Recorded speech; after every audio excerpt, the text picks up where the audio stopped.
I don't know. I have no idea what happened. So let's start this over again. Good Sunday morning to you, and welcome to Sunday Soul Talks with Lori Tibitot. The character Lori Tibitot. Okay. So, I was going to bring on... it just cut off. I was talking, and then boom, it said... it had ended. That's never happened before. So I don't know. Somebody's here, but I don't know. Monica, good morning, Monica. Yeah. Oh boy. Now this is going to be a different talk than it was when I first started. Since Monica's here. Monica is very good friends with Phoebe, just like me. And let me tell Nicole, no.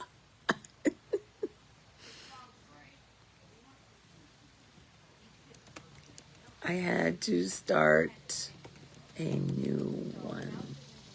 Get off that one and look for a...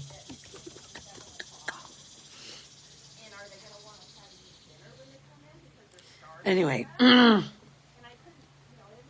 that's what's happening right now. There is no mistakes in this life. 0 mistakes. And our friend Phoebe, so I asked for prayers today because we have no idea what, there's been so many things that we've heard. Rocky Mountain spotted fever from a tick and the stroke and now she's swelling out. They don't know.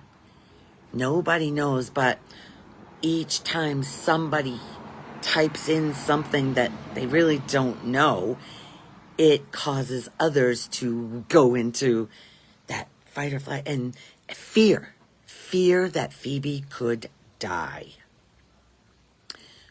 I'm scared for her, is what Christina said. But really, we're only scared for ourselves. And how we're going to handle if someone passes. And the only way you will handle it is by accepting it. I was saying to somebody I was talking to earlier when she was showing me different things that people have said. I said,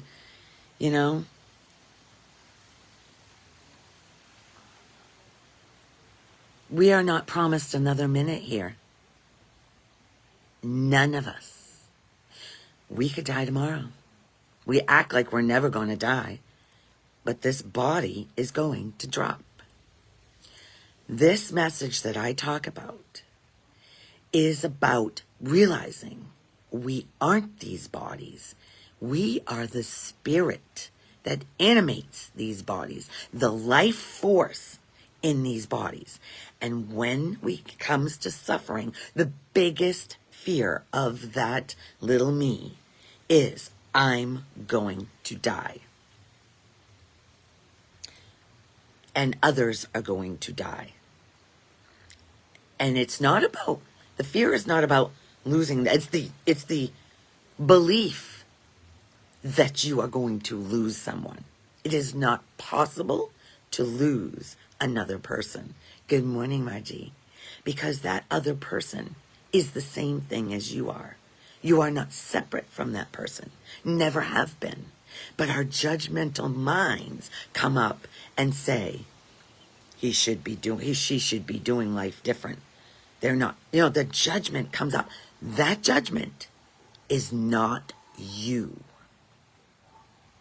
All those thoughts and fears are not who you are. Good morning, Margie. Did I say good morning, Margie, already? I feel like I said that But did it come out of my mouth? Good morning, Cynthia. So glad you guys found me again. The beginning of this was really good. I wanted to wait, but it's just coming because I'm talking about death.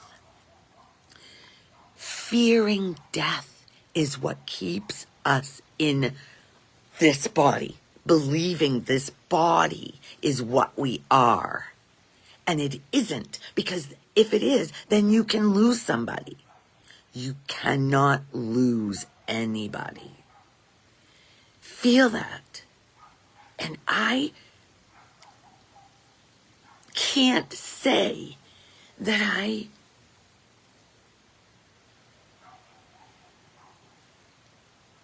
the tears are coming, guys. I feel like I know this on some level. But then there's a fear that Peter will go. I'll take it twice, Margie. I just love you guys so much. I can't even. Would you love people to death? You're feeling them because they are you. That love that you're feeling for them, for me or whoever, taking the judgment out. The judgment is not you.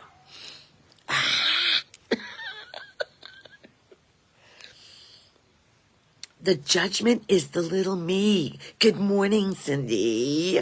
Thank you for being here.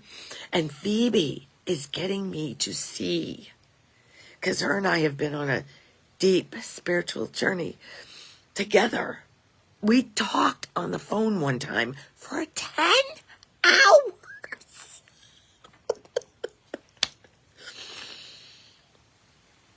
Oh my gosh. But lately I've been pulled into the judgment.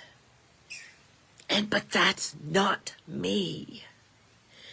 The judgment of Phoebe doing life wrong, or Phoebe's mom, Phoebe's sister, whoever it comes up a thought of they're doing it wrong. That's the judgment. That's the little me that needs to fight. Don't worry about tomorrow. Tomorrow takes care of itself. And is there a tomorrow, guys? There might not be. We count on there being a tomorrow. We don't know. When I watch all these near-death experience people, they didn't know that was it for them. They had no idea. But like Jonathan was saying, that the body knows. So normally, the little me is worried. It's fearful about everything. That's what keeps the aliveness in the body. And the biggest fear is, I'm going to die. This body and mind is going to die. Yes, it is. But the love that we really are, where the hell is it going to go? It's nothing. It's just an energy. It's just making these hands go and making these words come out and blinking these eyes and beating this heart, whatever that is. Some people call it God. But if you think of it as a God outside of you, that's separation. It is not a man in the sky judging you. It is not. It is what animates you. It is what keeps you alive. That's what it is. That's what you are. We are that. I am that. See, I saw a post saying, when you say it about you, I'm talking to you thinking there's a you out there, but it's really me. It's really, each one of us is that God, if you will, not the man in the sky, the you, whatever this, and it makes these eyes see. Whatever's doing that is what we are. And I really am, because of Phoebe's issue. I haven't even told you. She's sick. She's in the ICU. No different than my mother was. She got a rash. This rash, this is exactly how Mom was started. The rash. And then just took over and she surrendered to it. I don't know if Phoebe's going to surrender to it. I talked to her a little bit about the victim because she went to New York and she was fighting the Phoebe character was fighting what was happening up there instead of surrendering to it. So I said to her, what are you fighting? Because she was, hunkering down in the cabin, not going out. I said, get outside. See the light. See the light that you are outside. And so she did go towards the door. She said it's not very sunny. I don't know what happened after because she did not get back to me and I have not. Well, she did get back to me the next day and had actually a beautiful insight. But I don't know. She's stopped communicating with me completely. So I don't know what's happening within her, but I have said a meditation looking out over this water before this all started and just recognized her as the light that I am. She's going to be just like Mom or Dad right here if she passes. I'm acting as if she's back. I don't know. But that's what's bringing all of this up for Lori. Because she's been asking, I want to see. And there's so many messages everywhere showing me that we aren't these bodies. We just aren't. Being in that school, there's no accidents when I say I want to see clearly that I'm not this body. Everywhere I look are young girls with their bellies hanging out, Lori's issue to keep her cemented in this body believing she's it, is the hating of the belly, which seems to be getting bigger. As the hating happens, the bigger. What you focus on expands, right? What are you focusing on the worst in your life right now? What do you hate? What is your mind using as the catalyst for the hate right now? Who's that? Somebody. What is it in your life that you're using that holds the hatred right there? Know that that person holds the key to your heart. It holds the key. What you think they're doing so wrong. Oh my God. Being able to see. Okay, I heard this morning. You know how I say when the veil was thinning, when Mom was passing, and she said, do you want to know what heaven's like? And I said, yeah. And I keep saying to you guys that the veil was thinning, but I'm just now realizing there is no veil. The veil, if there is a veil, it is you, the idea of you, the belief in the me, this being me. And as it goes away, you're coming back to the love, the light that you've always been, that's just shining through this body-mind identity for a short time. We don't know how short it is. We don't know. It could end in a minute, the next minute. It could. How are you living it? Are you enjoying it? Or are you stuck in that belief in the me that has all the judgments of other people? Oh, that feels so awful inside. Of course it's heavy. When Peter has a flying dream, well, when I said to Mom, how did you feel when the course say it, the mums and daisies? I said, how did you feel? And she said, light. light because she wasn't believing in the me anymore. There was no future. She knew she was dying. They were going to pull the plug. There was no more future. How can we do this while this body is still alive? Or is that another fear? I don't know. I don't know the answer to that. But we can walk this together. We can support each other. Some say you can, and others say it's a journey that doesn't end. But then they say you can awake in the dream. Like Jesus said, being in the dream, but not of it. He said you can be in the dream, but not of it. Playing with life. Playing it. I'm talking to myself. When I say you, there was something that I saw this week that said when you keep it as you, you're not. Turn it around. I can play in this dream. And Lori has been playing. Except Friday. Friday was water day. I thought, okay, be fun, change of clothes, blah, blah, blah. And she said, you're going to get soaked. We're going out on the football field. So, just before that, in the morning, Miss Ralston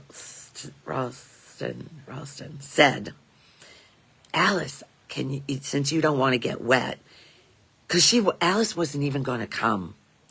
She said it was too...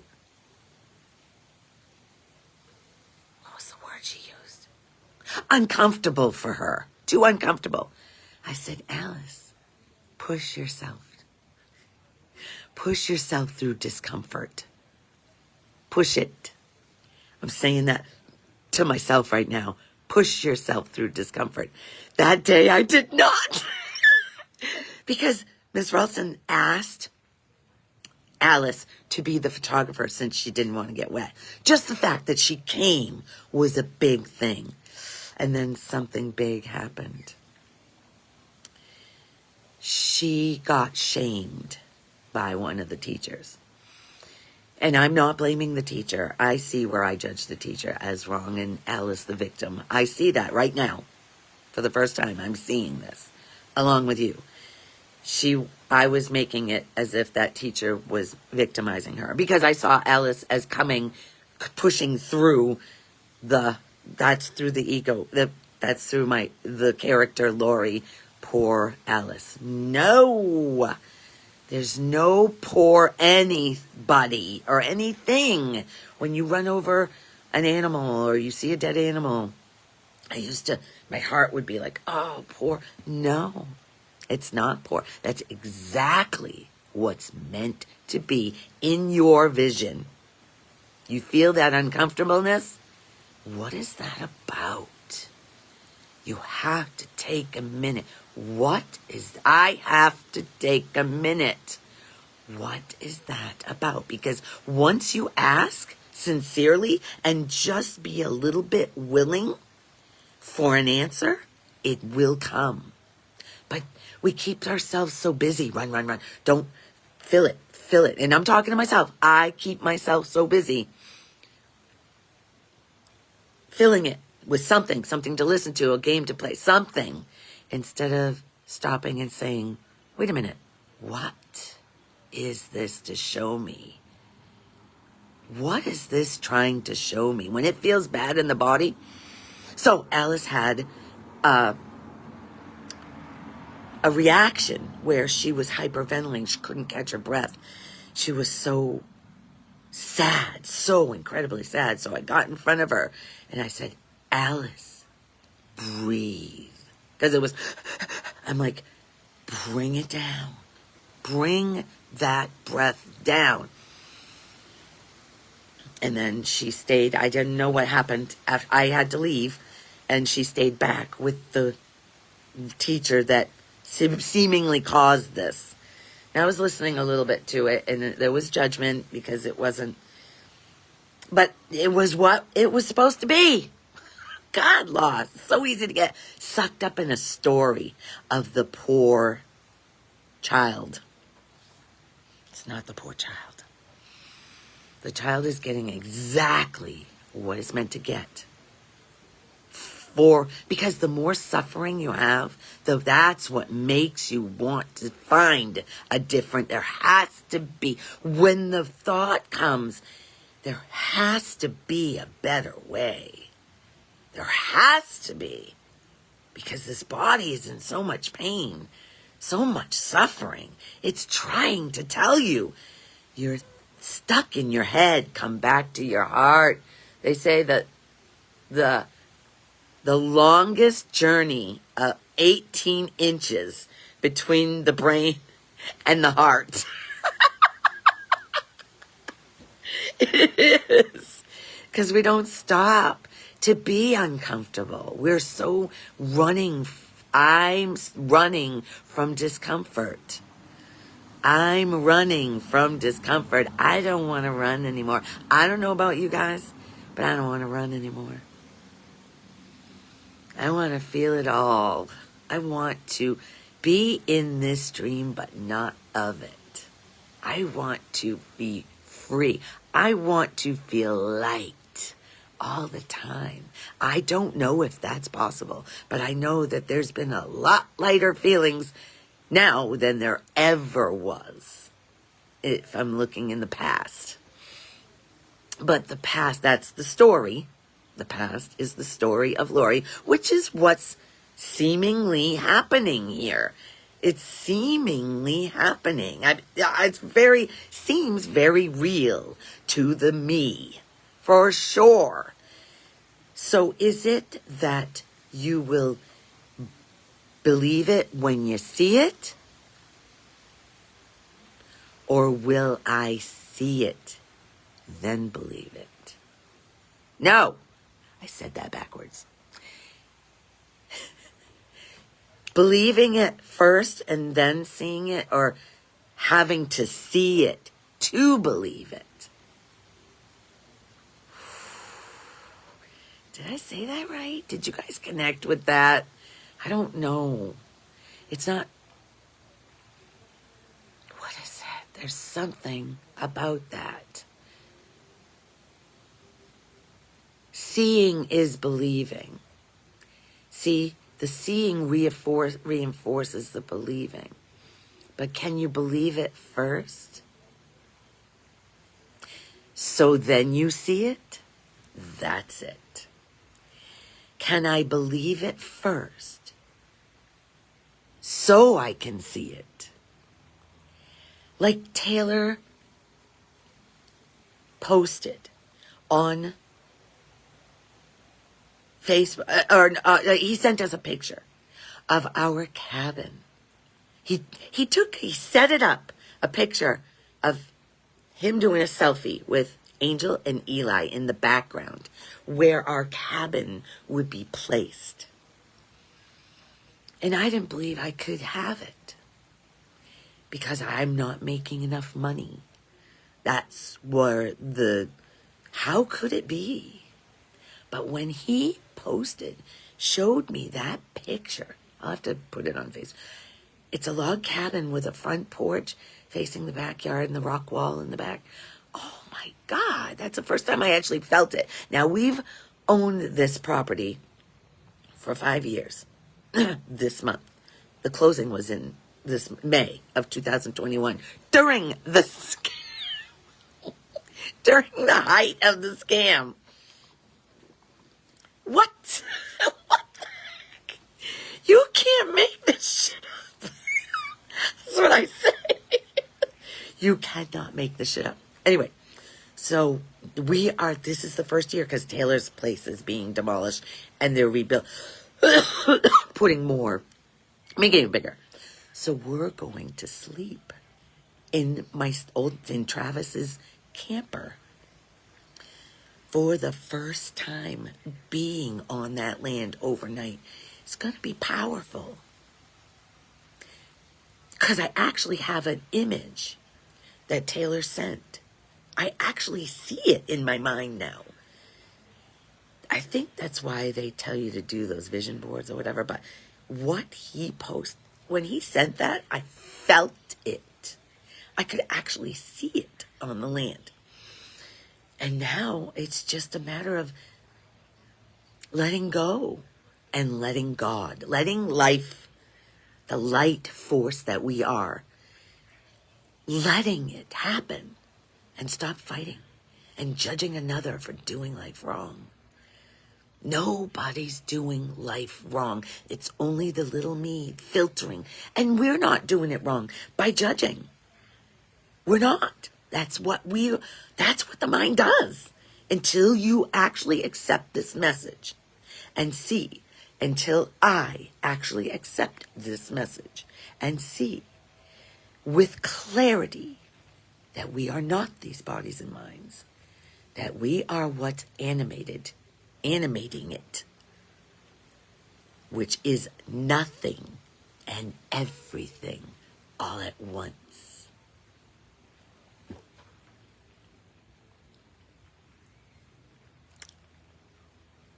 Wow, that seems kind of complete, doesn't it? Wow, I love how it unfolded. It's only a half an hour. I love how this unfolded for me, for Lori. I'm going to be watching it back. You bet your sweet Pippi. There's some juice in this thing.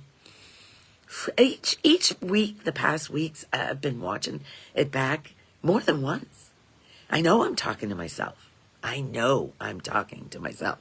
It's been clear. But lately, I've been actually, instead of judging her, I've been enjoying it and seeing the joy that she has for this.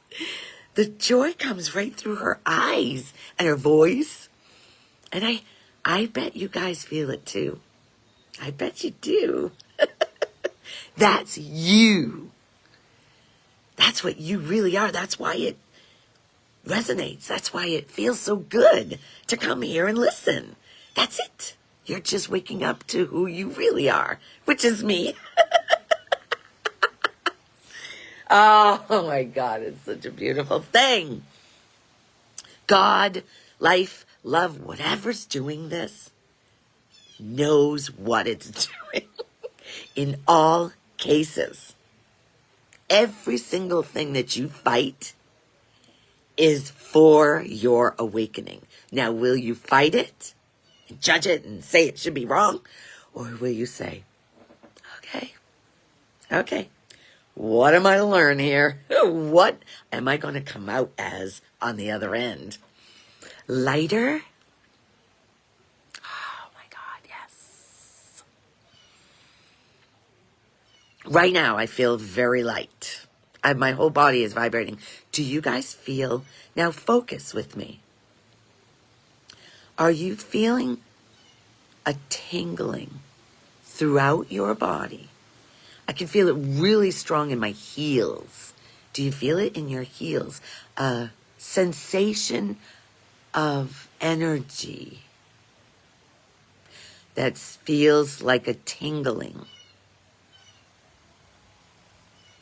in your, tell me if you feel it in your heels. Wow, I feel it in these heels, really. And my upper arms. I feel it strongly in my upper arms.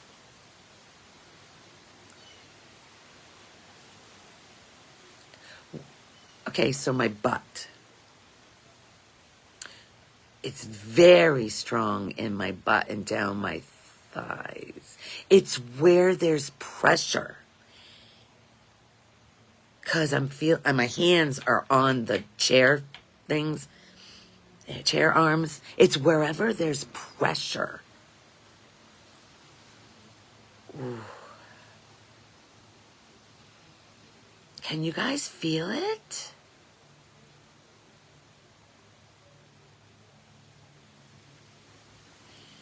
I feel a surging through this body, like a surge.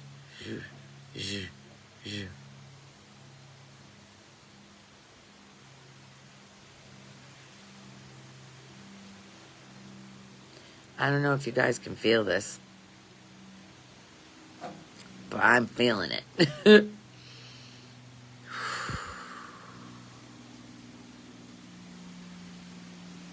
Feels really good.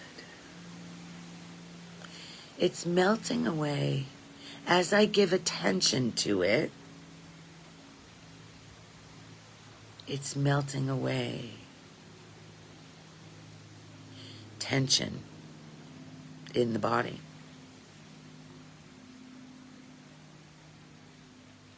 There's a complete relaxation in this body right now. Zero fight or flight. Zero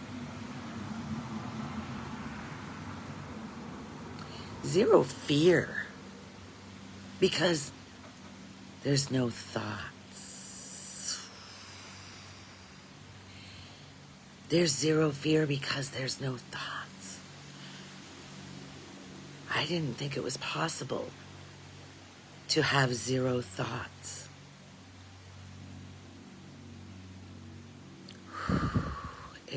It's possible to have zero thoughts but still talk. Oh my gosh, wow.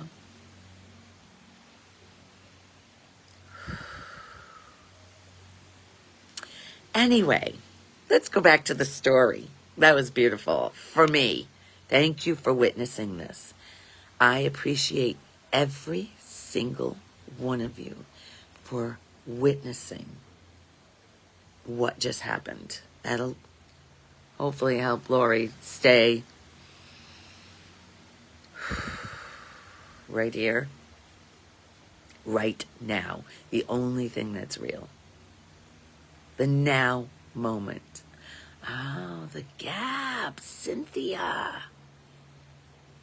Getting in the gap, Dr. Dyer talked about. I practice. That is the only practice I have ever, besides sitting with myself, but a practice that was taught to me, getting in the gap with Dr. Dyer. I had that CD, and I actually did.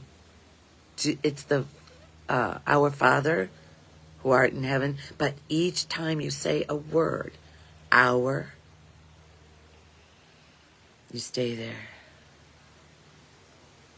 and go back. Father, stay there. Who art in heaven, that was it. That was a hell of a practice that Lori actually did. She has a story that she didn't stick to anything. I'm just seeing that story. Anyway, back to the story. Oh, Cynthia, thank you for that. As you focus on that vibration around your heart, it keeps you here, now. The fear comes in when the thoughts come. The thoughts of me and how am I don't want to do anything wrong, or judging others for doing it wrong, which you're judging yourself. That's what I've always said. When you judge somebody else, the three fingers are pointing back at you. You're literally judging yourself. I'm literally judging myself.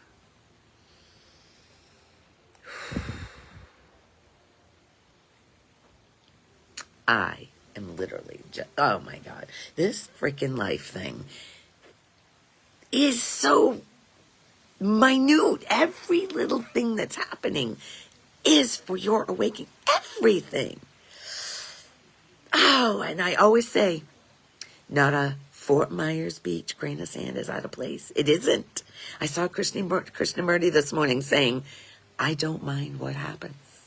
That's the only difference between you and me. I don't mind what happens. That's a tall order. I don't mind what happens. Because I know what's doing this. And it's not me. It's not the little Lori character, the me. Do you feel the freedom in that? The lightness in that?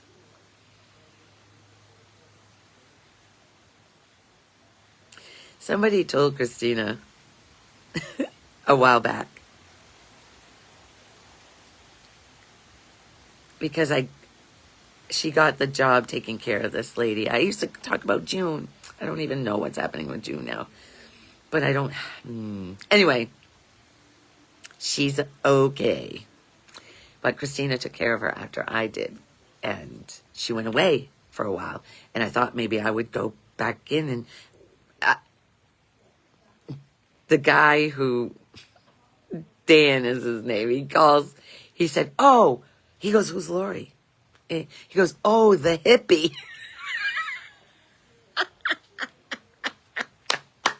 That was so perfect for Lori to own her hippiness.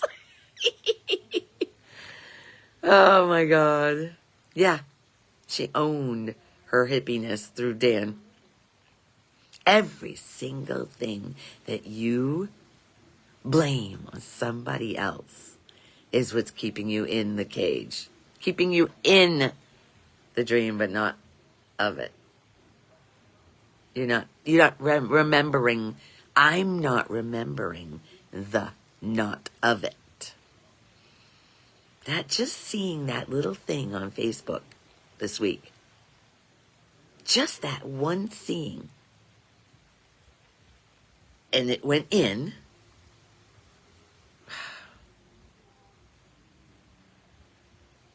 When you look back and see, when I'm open to seeing how everything, the tapestry of it, the love, the tapestry made of love, but we fight it. It's fear. When we're coming from our mind, it's fear.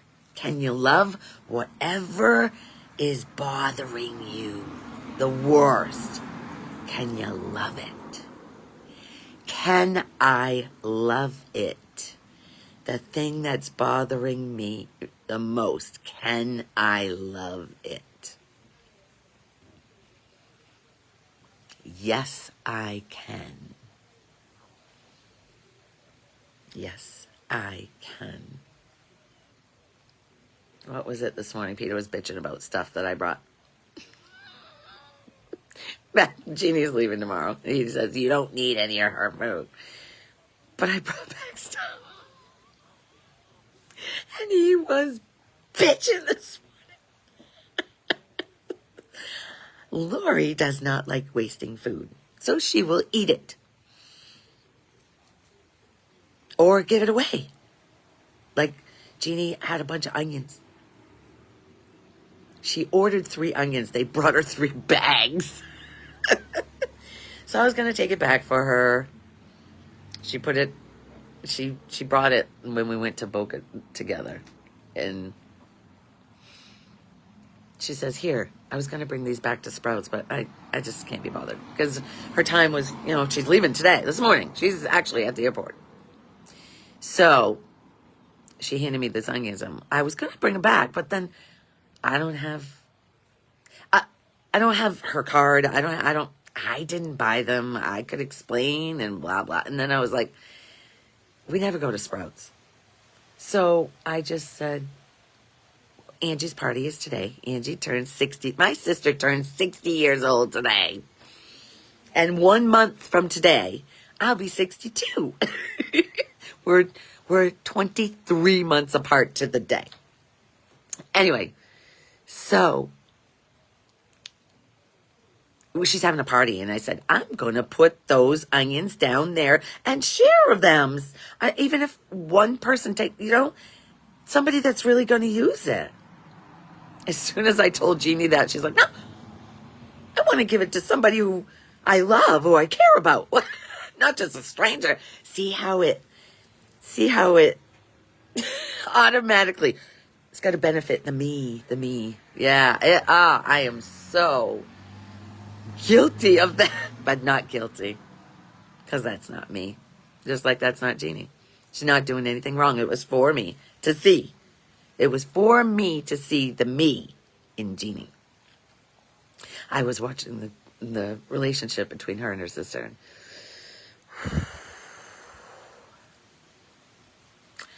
It made me grateful for the relationship with my sister. It's gone through that where I was afraid to say the wrong thing, and it's not like that anymore. I'm very relaxed around her now because the judgment isn't there. The judgment has left the room. Hasn't with Peter yet, but he's me, right? So I don't know if maybe because Lori refuses to judge, it's coming up through Peter. I don't know. He's my mirror, right? So it's still there.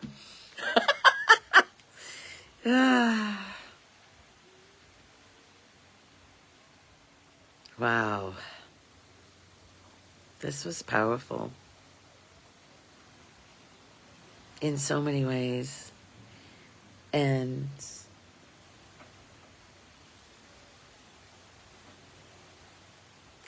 the veil that we think we are, that's blocking the love that we are, the judgment veil, the victim me veil, the little me, that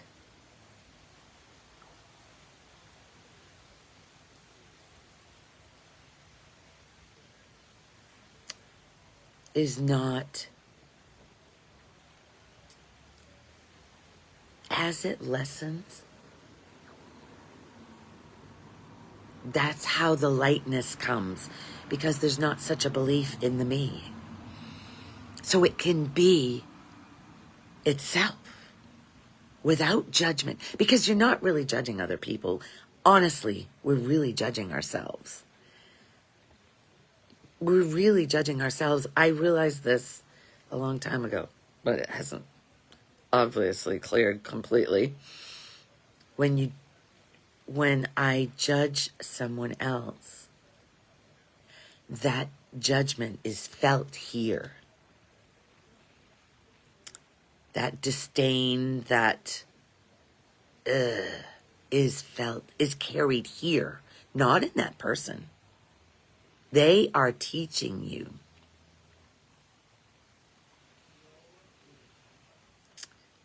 Everybody is teaching me to come back to here. Everybody in every situation is teaching me to come back here. Teaching the me that feels separate from God. And the number one fear is death.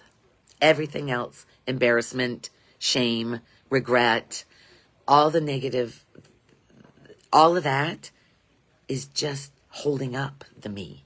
It feels awful in the body. That's why I say, take a breath. That's why I tell that it's automatic at this point. When it starts feeling uptight, it's automatic to take that breath, because I know that I'm in my thoughts. I'm in the thoughts and not in the heart. And the minute you breathe deep, you can't help but come back to that heart in the minute. The only thing that's real. The moment. The only reality is now. That buzzing is throughout this body. I feel that. Whew. Everywhere. God, even behind my eyes. Do you guys feel it at all? You guys don't feel it. It's only for me. Feel it in my head, behind my cheeks, in my lips. Wow. Well, if you go back to Eckhart Tolle, he talked about that aliveness. I forgot about it. In The Power of Now. He talked about we don't even notice it. Because we're so busy in our minds. We don't even notice the reality. aliveness that we are, that doesn't need to prove anything to anybody. It doesn't need to be superior or inferior. It doesn't need anything.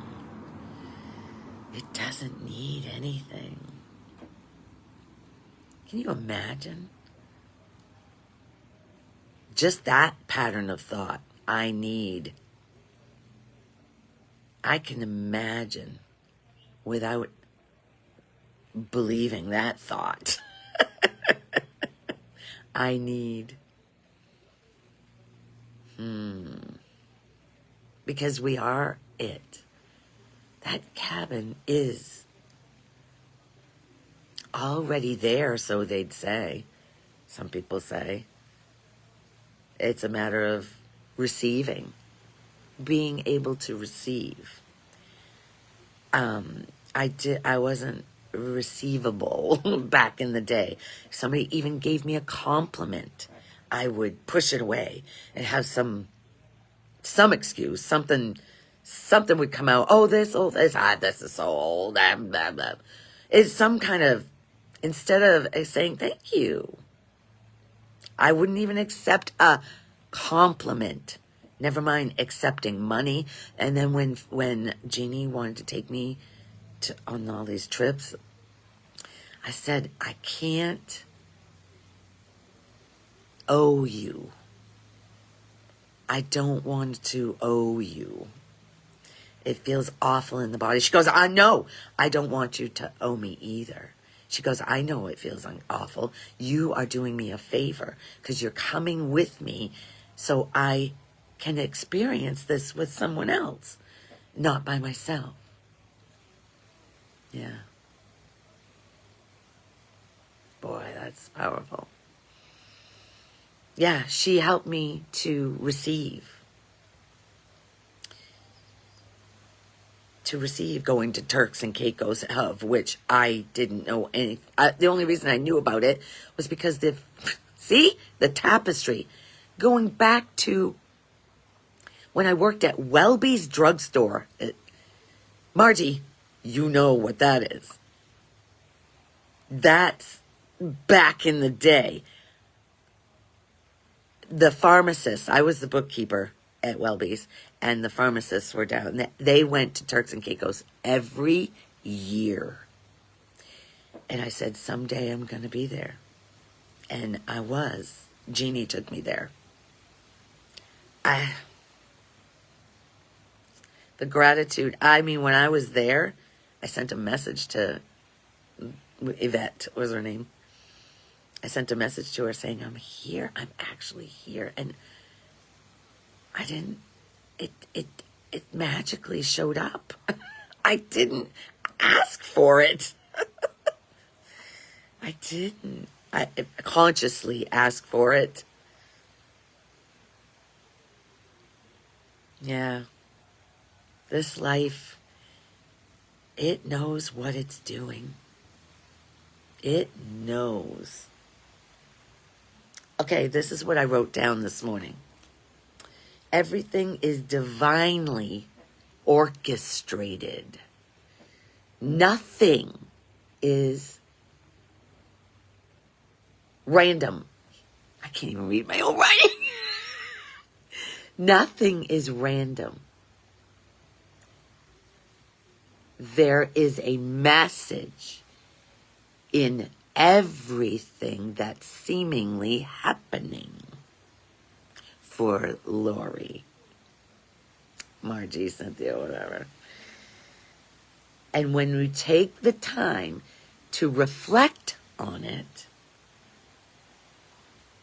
to reflect gets you to see the deeper meaning. Because our minds have a meaning. The deeper meaning is what's reality. Not the superficial meaning. Not the superficial. You feel it.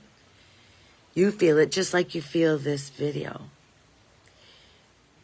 It resonating with a part of you that you've forgotten you are. That's it. That's what Jonathan's talking about. You know, we come from spirit or whatever, And we come into these bodies and experience cold and hot and black and white and dividing everything, fighting, to come back to, we take on this craziness to maybe hear this message and come back to no fighting. No fighting. Just enjoying what is exactly the way it is. That's what this whole dream is about. Coming back to the love that you've always been. We were fighting for it, trying to get approval, and if we don't get it, they hurt me, they did this to me. All the while, I'm doing this to me. It's freaking crazy. It's crazy, but it's a beautiful unfolding for no one.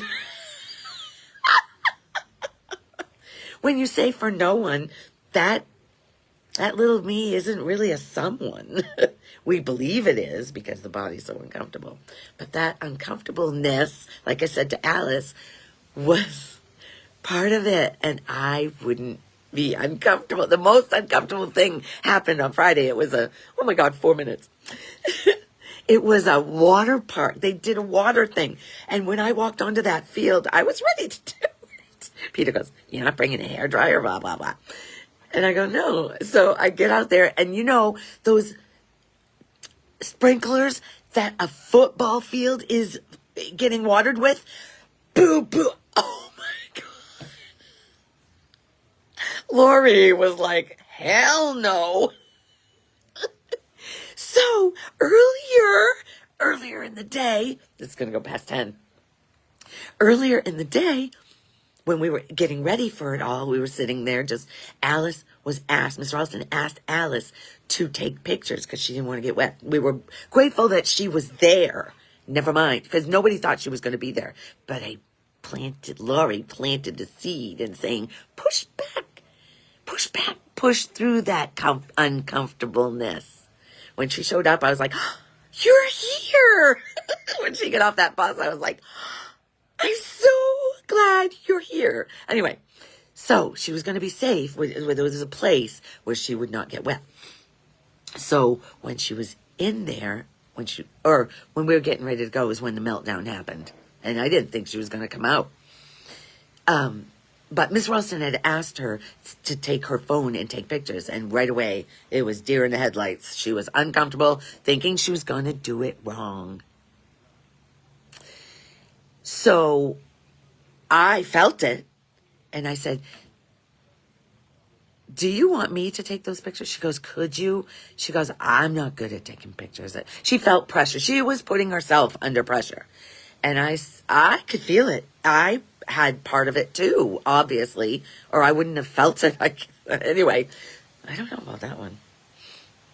So I went out there and had my phone the whole time. I mean, they got all the teachers, water balloons, these freaking water things.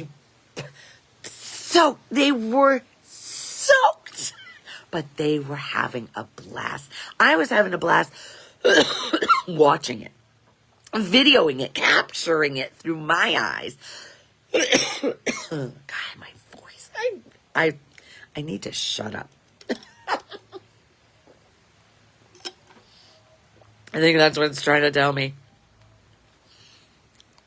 Bring it down, Law, bring it down. So many people have said that to me, and Lori would get so offended.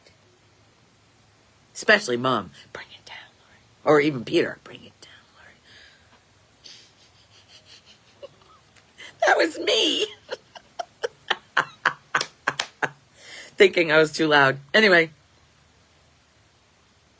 Where was I? Alice. Oh. Since I took all the pictures and videos, I was able to stay dry. I mean, and we made our own towels the week before, 2 weeks before. They put a white towel and put masking tape with our names, every single kid's name. That's 30 kids plus our teachers. And then we all got the chance to go outside and tie-dye them, spray them, all different colors. And then they left them out there to dry and then brought them back in. And we had to do, they had to go out on the field. That was the day that I wore the dress when all of that turmoil was for Lori to see. Woo! Wow, do you see how the tapestry of of my life, Lord, of my life, the tapestry is so perfect. It doesn't make a mistake. And when we know, we have that reverence for God, that reverence for it outside of ourselves. So we give it our love and attention. When you bring that reverence here, that's a big part of the ego block. Because who am I to be God? And I'm not saying God through the ego. I can do anything, and the ego. It's, see those shoulders come down? I think they came down an inch when I took that breath.